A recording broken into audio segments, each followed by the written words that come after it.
She was 19 and all of us, I was 24. Others were above 40.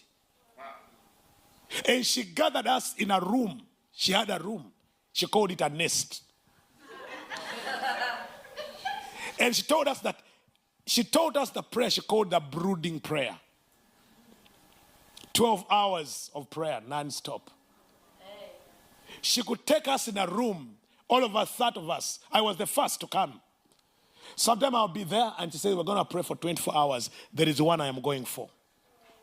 So we pray, she teaches, pray, and after that, after a day, one comes. They could ask me and say, Master, what are you doing here? And I tell them I was captured before you. They got me before you.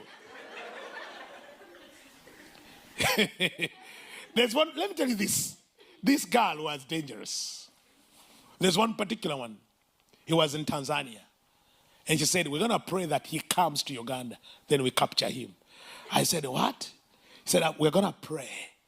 Wherever he is, he will come to Uganda and I'll get him. So we did a prayer non-stop 48 hours. I'd never seen that prayer. She could be praying with you and say, let the Spirit of the Lord hover over you. And pray and hover you. Then after 1 hour, she gives you half a cup of water. Say, pray, pray. She was teaching me to tarry and let the Spirit hover over me.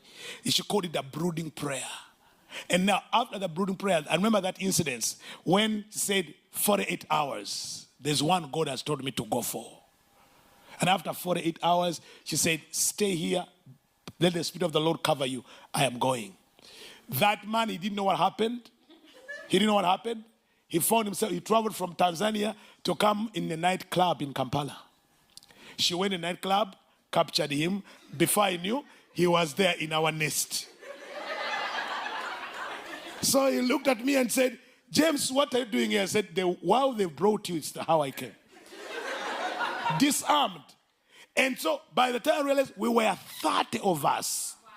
And she could train us in brooding prayer to tarry in the presence of the Lord, to call on the name of the Lord 10 minutes, but hours and hours and hours and hours. Because when she was 15, the Lord told her, I will use you to break the network of Satan in Africa.